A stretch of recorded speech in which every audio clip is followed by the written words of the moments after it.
The brief commentary on Sura Ar-Rahman. Interpretation of the 5th verse of Ar-Rahman. It is reported that Abu Dar said, once after sunset, the Prophet, peace and blessings of Allah be upon him, asked me, "Do you know where it is going?" I said, "Allah and His Messenger know better about this." He said, "It moves until it bows down under the throne, after which it asks for permission to continue on its way and receives it, but very soon it bows down, but it will not be accepted from it. And it will ask permission, but it will not be allowed. And then he will be told, 'Go back to where you came from.' And it will rise from the west." This is stated in the words of the Almighty, "The sun swims to its place." Thus ordained by the Mighty One, knowing. This hadith was narrated by al-Bukhari and Muslim. Interpretation of the 62th verse of Ar-Rahman. It is narrated from the words of Abdullah Qays that the Messenger of Allah, peace and blessings of Allah be upon him, said, "2 gardens in which vessels and everything else is made of silver, and 2 gardens in which vessels and everything else is made of gold. And nothing but a cloak of majesty that covers the face of the Lord will prevent the inhabitants of the Garden of Eden from looking at him." This hadith was narrated by Ahmad, al-Bukhari, Muslim, and others. As Sadi wrote, "These 2 gardens are inferior in their beauties and charms to the 2 previous gardens of Eden. The superiority of the first 2 gardens is reflected in the words of the Almighty, and before those 2 there are 2 more gardens."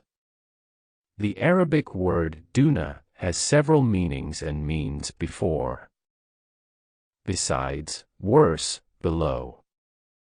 If you carefully read the description of the gardens of Eden, it will become obvious that the last 2 gardens do not have those amazing benefits that are found in the first 2.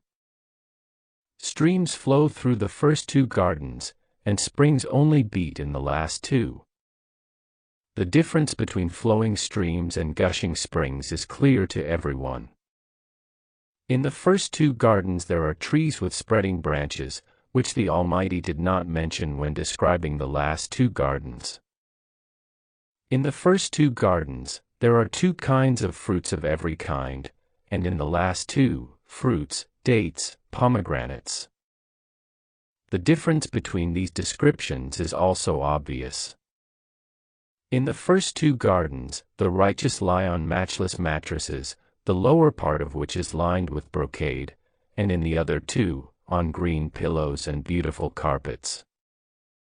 In the first 2 gardens there are virgins who themselves lower their eyes from strangers, and in the other 2 virgins who are protected from strangers' intents.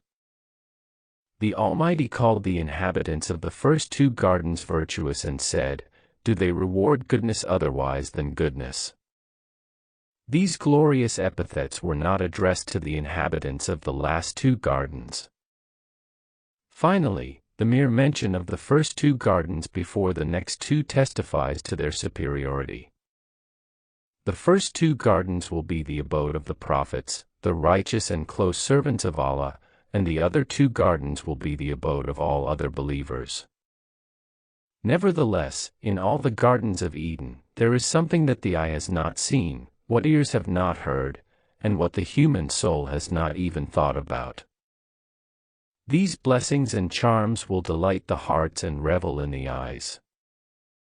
All the inhabitants of paradise will be happy and contented and will find peace and tranquility.